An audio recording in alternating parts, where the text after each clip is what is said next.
Good evening and welcome to a special edition of RFL. I'm Richard French. Tonight we focus on two events driving the day, the Republican National Convention and the storm that threatens to overshadow it. We'd like to go live to New Orleans where Isaac is about to come to shore, and ABC's Taman Bradley, he joins us with the very latest. Taman?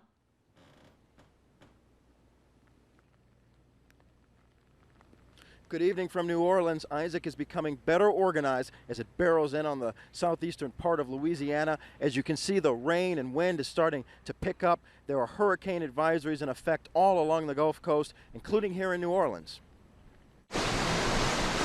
Isaac is now a Category 1 hurricane, and Louisiana is feeling its fury. Conditions are worsening, with the hurricane projected to make landfall tonight somewhere between New Orleans and the edge of the Florida Panhandle. This NASA image from the International Space Station captures Isaac's size as he bears down on the Gulf. Today, a stern warning from the White House. Now's not the time to tempt fate. Now's not the time to dismiss official warnings. You need to take this seriously. The biggest worry for Gulf states, punishing rainfall and storm surge. The greatest danger for those not living in the immediate coastal areas may be an accumulation of strong hurricane and tropical storm force winds, as well as an accumulation of heavier than usual rainfall. The hurricane could dump as much as 20 inches of rain, causing severe flooding in low-lying areas and beyond. Isaac is not just going to be a coastal event. Inland flooding and maybe river flooding down the road. Evacuations are underway in areas along Isaac's path. Gerald Prosper, a survivor of Hurricane Katrina, boarded up, loaded up. Clothes, deeds, insurance papers. And headed out. Here in New Orleans, there's anxiety about the city's levees. In the 7 years since Katrina, $14 billion have been spent on flood protection. This pump at the 17th Street Canal, where a major breach occurred in 2005, is designed to push water back into Lake Pontchartrain. Over the next 24 hours, it will face a big test. Along the Gulf Coast, there is enormous worry that Isaac will spawn dangerous tornadoes and cause storm surges of up to 12 feet. Reporting live in New Orleans, Taman Bradley, ABC News. Back to you. All right, Taman, thank you very much. And of course, we'll be checking in on the progress of Isaac and what it leaves behind in the Gulf Coast states. Now, I want you to take a look here. Obviously, there's two big stories, the storm that we just articulated and the Republican convention, and how the storm certainly will impact the optics. You're looking at a live picture there at the podium in Tampa.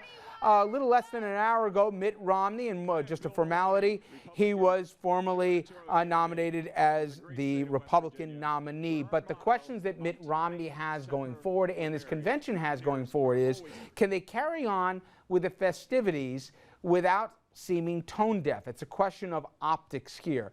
This, and also where the president, what he can, should, and will do in the next few days as well. I want to bring in our panel on this. Dominic Carter, political journalist and author. Tom Doherty, political strategist and former advisor to Republican Governor George Pataki, who we'll hope to hear from later on this hour. Guys, we're going to be checking in with Andrew, who's live in Tampa at the convention shortly. But obviously they convenced 4 days into 3. Everybody acknowledges there's an optics issue. The balloons are at the top. There's bunting, there's banners, there's people in funny hats like at every single convention, Republican and Democrat alike. But there's a storm about to make landfall here, and nobody needs a reminder on, of all things, the anniversary of Katrina, that this storm is going to leave behind flooding and maybe even worse in some states that know this all too well. Tom, you've planned events before. You've had to mitigate reality on the ground from the way things people want it to be.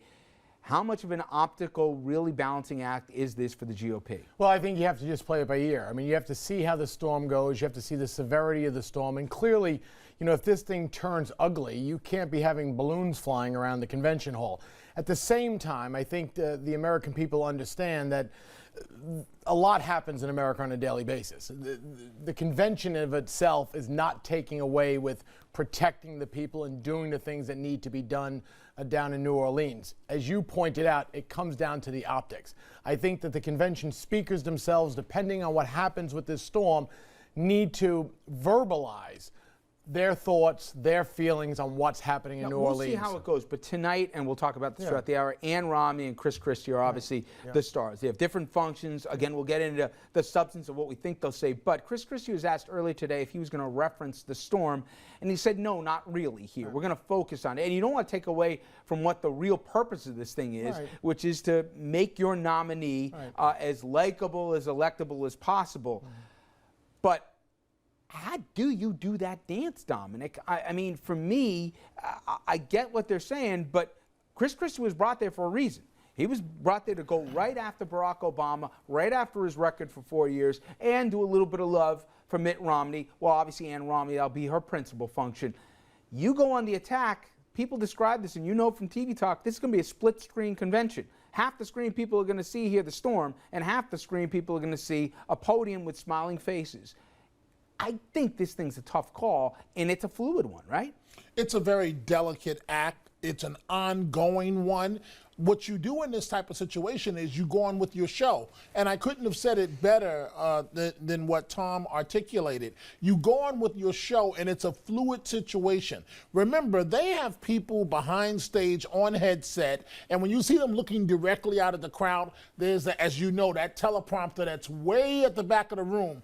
And they can change that at moment's notice. And so you go on with the show. Chris Christie is still going to be on the attack. But if they get moment to the organizers, to the floor manager, that something's going terribly wrong, they'll be monitoring all the television networks and seeing what's going on. If that split screen pops up, that, if you will, all hell is breaking loose in New Orleans in terms of the weather, then at that point you start to tailor back the message. Would you have given any thought to either shorten this thing even more, pushing it off, going to a different venue?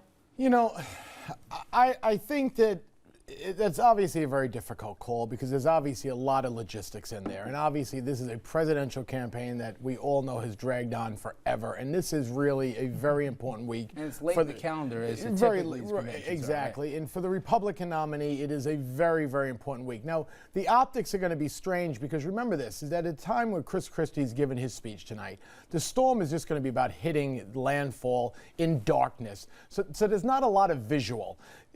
You know, we think back to Katrina where we saw people outside the Superdome. People That's really, tomorrow's story. You know, so then it gives you overnight and in the morning, particularly because, you know, the convention's not on during the day. So you're back to a nighttime. What are you looking at? Yeah. So it just changes it. But I think that they obviously will recognize the do's and the don'ts. Now, Dom, and just because I got a little bit of time and we got a lot of guests we want to get to, the president. He also in a nuanced position because this is an opportunity to seem presidential. We heard from the mayor of New Orleans who said we're 1,000 times more prepared than we were when obviously Katrina hit. There's better coordination from federal, state, and local officials. The president said something today regarding that. Already got the National Guard there. If he doesn't say anything, he seems that he's out of touch, and we all remember the picture of the president looking through Air Force One down there and heck of a job Brownie, right? But if he says too much, then he's seen that he's politicizing a moment here in a week that's people recognize as the other party's moment to shine. How do you advise the president? Stay away or, hey, sorry, all's fair in love, war, and politics. This is a natural disaster, and the president should be front and center. The president plays politics by being presidential on this one, by being a leader. And he has really no choice. He had to come out and say something in light of Katrina. The last thing he wants to do is send a signal that nobody's watching the store. Let's say it's bad. Tomorrow it looks bad. Does the president go down to New Orleans? Does the president go to Mississippi? Strong possibility. And remember, he would love to rain on Romney's parade. I know I would if I was Mr. President. I know I would. I think he didn't even mean to, but he made a pun there. All right, Dominic, thank you. Now we're going to keep this conversation going online. Go to our Facebook page. The question that I asked our guys here tonight is the same one I'm posing to you. How much of a shadow do you think this storm will cast over the GOP convention here? And how do you think they ought to handle it? Just the way they are? Tone it down here? Or trust the American public can make a distinction between a storm and an annual or a quadrannual rite of passage. All right, when we come back here, we're going to go live to Tampa. Andrew's there live on, he's talking some serious folks here as well as we'll get the latest from the convention floor. Stay with us, everybody. We'll be right back.